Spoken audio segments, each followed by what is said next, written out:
All right. Hey, hey, Kev. Ha! What's that?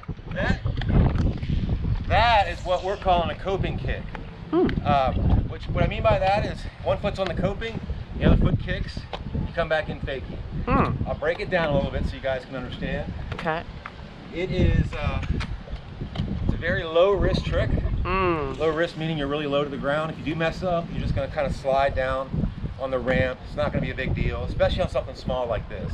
Yeah. I would recommend trying it on something small like this, a little mini ramp.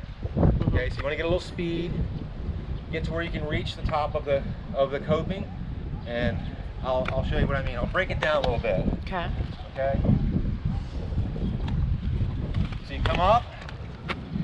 In my case, I put my right hand backwards on the coping. You can do it like this if you want, whatever. I put mine this way. Then I take my left foot and put it right on that coping like that. With my butt, my knees bent, this leg really bent. Okay. And this arm is straight, okay? Then you're gonna pick this back trailing foot up, or skate, boot, and just kick it like that. And you can do little style points in between, whatever, you know, it's super fun. So then you're in this position, totally solid and stable. When you wanna go back in, you're just gonna pick this foot up, which is my right, and you're gonna pick it up and drop it back in, fakie. Just like that. Nice and smooth.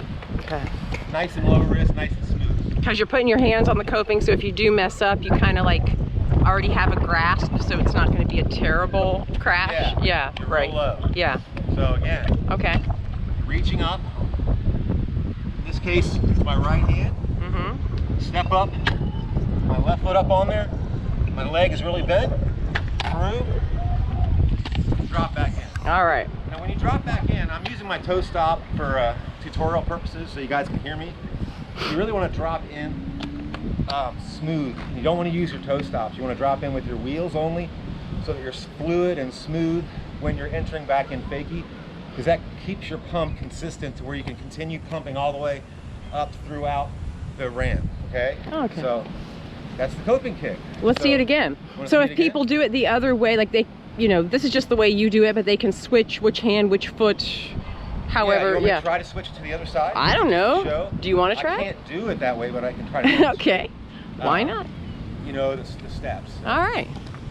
So I guess you go, in my case, or in the other person's case, the other way's case, put your left hand on the coping backwards. Then I'm going to step up. Oh. It's hard to do. Yeah, well, it's not your normal way. Not my normal way. Yeah.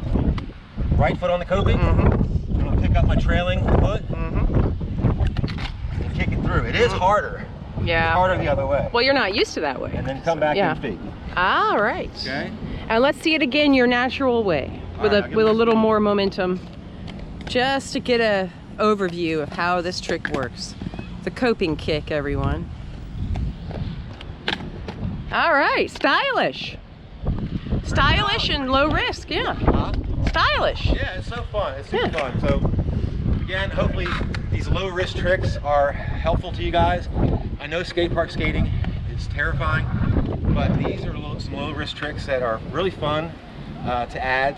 So because it looks cool when you have more stuff to do, it keeps it interesting. So hope you guys found this useful. We appreciate you checking out our channel. We'd love to hear some requests for future content because it keeps us progressing. All right, so I appreciate you guys watching. Thanks again. Don't forget to like and subscribe. Thanks.